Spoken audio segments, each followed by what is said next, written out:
Question of the day. What do women actually want in a man? Gaan jy nie eens begin met die security nie? Well, I threw it with an absolute curveball here of note. But what do women actually want in a man? That is what we are going to be discussing in the next few moments over here. 3 things in particular that women want in a man from a woman's perspective. And by the way, for those of you that don't know, this is my beautiful, lovely, stunning, gorgeous wife, Mrs. Moyses. Yes, ma'am? Let's say. Goeiedag. Yeah. I will not speak on behalf of all women, but Yes. this woman. At least for you. For me. Some things that you love as a woman. And by the way, let me just quickly give you guys some context. And also, if you haven't yet liked the video, please go ahead and do so. Let's try and aim for at least 150 likes over there. And let us know in the comment section what kind of stands out for you in a massive way. And also, a lot of you that are currently busy watching, you aren't yet subscribed. So please go ahead and subscribe to. And if you get some value out of this, share this far and wide. And let's get the truth out there. Let's really see people ultimately being empowered in a massive, massive way. And welcome, welcome, welcome. So how I actually ended up on this tangent is I came across a particular news article not too long ago regarding certain, it's going to be very interesting for all of you. Like I came across an article regarding some of the laws they're trying to pass in connection with the gun laws. Yeah. Yeah. Which we are also passionate about. Yes. Maybe perhaps that's a discussion for another day specifically. But with that being said, I mean, one of the reasons why someone ultimately gets a gun is because they value safety, right? And I believe and security. Every single beautiful citizen of this beautiful country of South Africa, you have a right to safety, right? It is a God-given right in order for you to protect yourself. But I wanted to share that to get to this point as to what do men, or rather, what do women, what do women want in a man? How can you kind of relate that to safety? My personal opinion, which would be safety, security. Yes. So the man has to be able to provide you with a sense of safety. You want to feel safe, you want to feel secure. Yeah, and it's not like physical muscles and whatnot. It will be skill, in my opinion. Competence, in other words. Yeah. But skill's a great word. It's a phenomenal word. Competence. Yeah. Little interesting fact over here. The word skill, the word wisdom in Hebrew, you can actually relate it into the word skill in modern day English, which is really interesting. Well, I find it absolutely fascinating. But and hopefully you are as easily fascinated as I am. May you never lose your wonder. But back to you.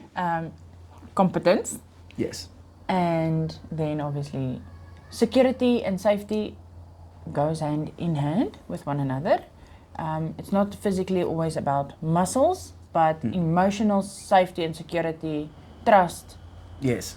That is a true thing, a thing that a woman truly values. Awesome. I would say. I'm so excited to actually ask you a couple of things, my love. Okay. Regarding that specifically.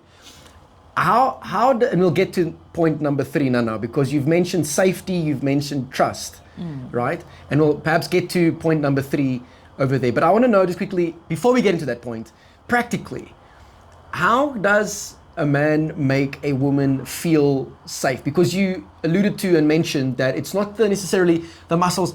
Not that muscles are bad. I mean, she married a guy with massive muscles over here, right? Those things are all great, but how does one practically do that? Because I know, I have to be very honest with you guys. Initially in our marriage, I was failing miserably at this particular one over here. So I just want to let you guys know if you are feeling a little bit condemned there is hope. There is most definitely hope through Christ. Yeah, and teamwork. And teamwork. Oh, yeah. And humility. Yeah. Yes. And forgiveness. And forgiveness. A lot of forgiveness. Yeah. What was the question? How does a man practically make a woman feel safe? In our situation, is the situation I can refer to? Yeah, 100%. Okay. Yeah, well, you weren't married to another guy like you were married to me. Yeah. I would say that it has a lot to do with trust and to not just guard your heart, but guard your wife's heart. Because the Bible says work, or the Bible does say, or the dictionary of that, but guard your heart for all things. Yes. Throw the life. Yeah, 100%. So Proverbs 4, guard your heart, for out of it flows the issues of life. So you need to take care of your heart. And also, side note, that word heart over there is actually referring to your mind. So to guard your mind, that's also where your emotions and things of that nature ultimately lie. Yeah, but Jesus also said that you have to treat your wife like the church. Yes. And Like he does to the church. Like he does to the church. And husbands should do that. They don't do that, but they should do that. So guard your wife's heart and mind and pray over it, because men don't do that. They say that, but they don't do that. Yeah, I think in all honesty, I think what we tend to do is we tend to complain about the emotions of our wives and their feelings and what they perceive to be right, what they perceive to be wrong, rather than actually, like you're saying, guarding it. So a lesson that we learned is that I had to learn to feel safe to take an issue to you. And you took it to God. 100%. I also took it to God, but I had to learn to take it, because in that we obviously started building trust again and things of that nature.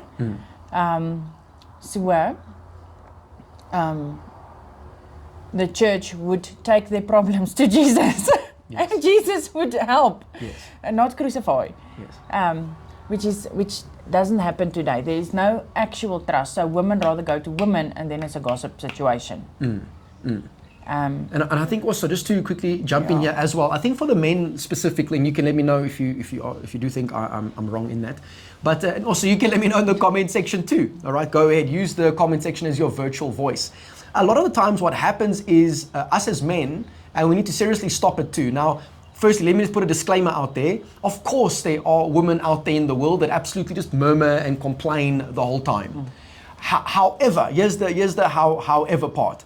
We can't keep on using that as an excuse not to listen to the concerns that our wives ultimately have, and then just label those concerns as ultimately being complaints. Yeah. Am I correct in saying that? Yeah. I also do. I have experienced and have heard women obviously speak, conversation, whatever. It starts to go into complaints because a female doesn't feel heard. So she starts complaining and nagging because there is no sense of. Ooh, did you hear that? heard. It goes into the complaints or the murmuring because she does not feel heard. Oh, it's like a man would, like, if a female is obviously emotional and frantic, which happens. Yes. A man would raise his voice to overpower that voice. Or if a child screams, a man would raise, or a woman, whoever, would raise their voice over that voice to become the speaking voice. Yes. So a female doesn't necessarily raise the voice. They just Keep on repeating. They keep on repeating Yes. because this issue is not dealt with. Hence the murmuring, the result Yeah. of murmuring. Oh wow. Complaining, in my opinion. Yes. Yeah. Okay. So just to be clear, you mentioned that practically it is our safety, how a woman feels safe, is that she's able then to bring those concerns to the man, and the man doesn't like overreact, and he's not like all over the place and trying to shut her down and deny what her feelings are. Yeah, because you also don't want that thing of, oh, I have to tell my husband he's going to kill me. Yes. So rather not tell, and I'm going to go phone my father because he's the man I trust. Yes. Ooh, okay. Yes. Because there's safety there. There's safety and security and Yes. understanding. Yes. And obviously you grow in understanding towards one another. Obviously the husband is not Christ, and the female is not just the bride, but you also have your own race to run. 100%. Streef na Christus toe. Ek weet nie wat dit in Engels is. Yeah. Pursuing Christ, following Christ, yes, etc. So to become Christ-like. So it's also, work from both sides. But obviously a female is a emotional being, and a man, I also believe, is an emotional being, but it doesn't say that. But we tend to we express our emotions a lot better than men. 150%. If you are a man watching this and you can relate, please let us know in the comment section. You probably won't, because we don't express as well as females do. Females like to express. Yes. If they're safe. Yes, if they feel safe. If they feel safe.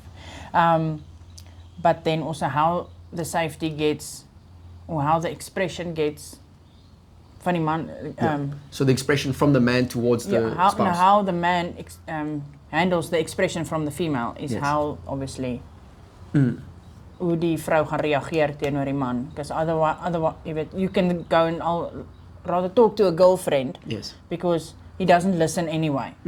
I mean, how many times has a man heard you don't listen? Yes. Because that is a thing. Because women repeat. Because repetition is the mother of all learning, unless you are the wife with the husband. Because then it's not that case. It is repetition in prayer. Yes. Yes. So, in other words, again, us as men, whatever you sow, you'll end up reaping. So, if, for example, we sow our anger into our spouse, into your girlfriend, whoever it is, and hopefully if you are a man, you're dating a woman, because that's the way it's supposed to be. Otherwise it's gross. Yeah, 100%. Otherwise it is sin, and it is what it is, and you need to repent of that sin, and we're more than willing, and we'll welcome you and walk in a journey with you in that regard. But whatever you sow, you reap. So if a man sows then anger as his expression into the spouse after she's brought the concern there, it ends up breaking the trust bit by bit by bit by bit. This also, by the way, is why it's so important to have Christ at the center of your marriage, of your relationships. Why? Because you are going to be journeying with someone who does make mistakes, and you and I therefore then need to learn to forgive and walk with grace, but also have the truth where we are able to have real conversations with each other when one of us ultimately sits the pot mis. Die pot heeltemal mis sit, right? Yeah. Also, one thing I do want to mention is that a man, it is nice for a female. Obviously, I'm not talking in the context if you like marrying more than one person or have more than one wife or girlfriend or whatever. Get married to one then wife. That's disgusting, and you should one stop man. it. And one wife. But it really helps a lot if that one, obviously I'm talking about in context of marriage now, one man is gentler and I wouldn't say like uselessly pathetic emotionally, but vulnerable with his person more than anyone else in his life or that he encounters. So that having that intimacy, that vulnerability shown with one another is important. That is for a female, I would say, because then you feel I never thought that maybe is special, and you are treated like, you feel like you are treated more like a princess, other than you are the maid cleaning up the mess, and the husband treats everyone else with grace, and you are the Pharisee at the back, just fighting. So that does help. 100%. So there has to be intimacy, and when we say intimacy, people usually go to sex, which is a part of That's it, but it's not part of intimacy. It's not the entire part of intimacy. The word intimacy is actually talking about into me you see. So in order for there to be true intimacy, we have to be vulnerable with each other, so that we can see those vulnerabilities and then not exploit those vulnerabilities, because there's a level of meekness. What is meekness? Meekness doesn't mean passivity. Meekness ultimately means it's strength that's under control. So, for example, you know that if I do A, B, C, D, and E, that could genuinely hurt that person. So I'm refraining from that. Even though I could, I'm not going to do that. That's meekness. And actually, Jesus has a lot of amazing things to say about meekness. Blessed are the meek, for they will inherit the earth. All right, and there's so much that goes into that, which is maybe, again, a topic for another day specifically. But just to bring it all back home over here. So number one, safety. Women are looking for, at least for you. But I do believe it's the case for a lot of ladies out there too, because we do work with a lot of people by the grace of God. Financial safety does. Anyone who has ever, I won't say suffered in life, but struggled in life or is struggling in life, financial stress is a big stress. It's a big one. Yeah, it's a big one. 100%. As a female, you don't want to, because you already, if you aren't a working wife, you grovel for money, and that is absolutely hated by every female. That's why obviously everyone would rather work, because they hate work, but they would rather work because they don't want to grovel. 100%. Anyway, because you don't want to also feel like a child in the house. Yes. That sucks. But she's your wife. She's not your child, she's your wife, and you're supposed to be setting her up for the win moving forward. So, and then you get once you open the door of your heart, vulnerability towards the wife reciprocates that, because she feels like someone trusts me, relies on me, and I am not as useless or as pathetic, because sometimes, wives are not working and fully reliant on the husband, and then you might think it is tough for a husband it's tough to go to work and then he's tired at home. For a wife, it's tough being at home and being in four walls, even though obviously a house has more than four walls, but being in four walls constantly drives you up a wall. 100%. Now, I'll be honest, I've got massive respect for, women that are housewives. And because again, people, have watched too many series on TV about the desperate housewives of this and this place. A true housewife champion, especially for the ladies, I think it is such a noble task to be able to be a homemaker, to be able to raise, kids. That doesn't mean, by the way, that the dad isn't involved. It just simply means that, all of the other, nitty-gritty situations. It's a lot to take on. Yeah, it is a lot. Job. It is a lot. And it's a noble task to be able to turn a house into a home. That is such a noble task, to create that place of safety. And, it's a lot easier for a woman to create that place of safety if she feels safe within the marriage specifically. And listen, again, I just want to reiterate and say that marriage is such a beautiful thing. It is a godly thing. And we highly advise every single one of you to get married, to have a truckload of kids, and to build a great family, and to ultimately leave a godly legacy moving forward. And part of building that great marriage is by understanding that it is part of the male's responsibility to create that place of safety for the spouse, and then also to help build that trust through actions, right? Not just words. Words are great, but it's just a means to an end.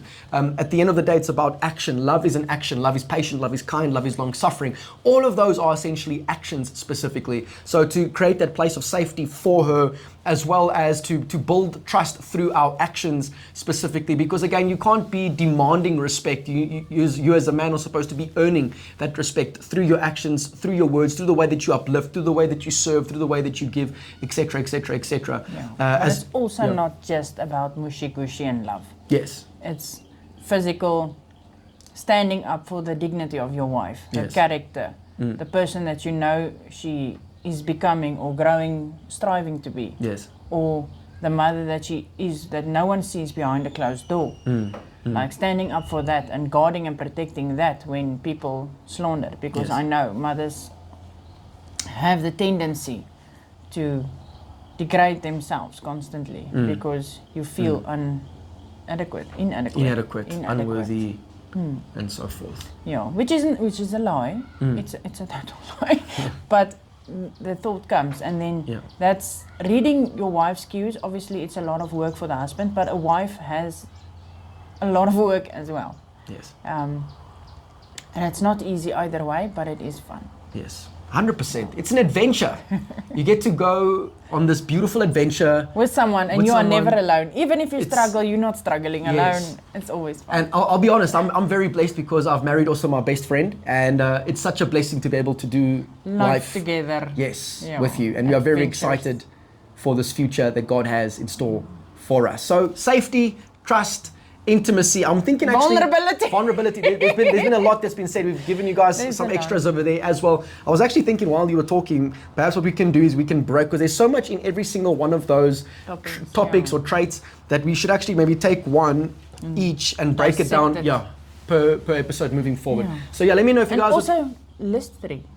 Yeah, listen, if there's 3 on your side, 100%. We can always learn from one another. Yes. So let us know in the comment section, what do you think are 3 things that men need to know about what women actually want within the relationship specifically. Let us know also there in the comment section. You could be also blessing someone else by dropping it down there below in the comment section. But that's it for today. Thank you guys for watching. So awesome doing this with you. I was so excited doing like a little setup over here outside. My wife helped me out tremendously, and I feel like a boy that's going to grade 1 for the first time with a soccer ball underneath his arm over there is about to go play at the playgrounds. I'm having the time of my life over here. Thank you, Jesus. Hence I keep on babbling over here right now, which I'm going to stop. But bye-bye, Lifio. Thank you guys for watching. Until next time, in the meantime, in between time, just know today, namhlanje, that your voice matters.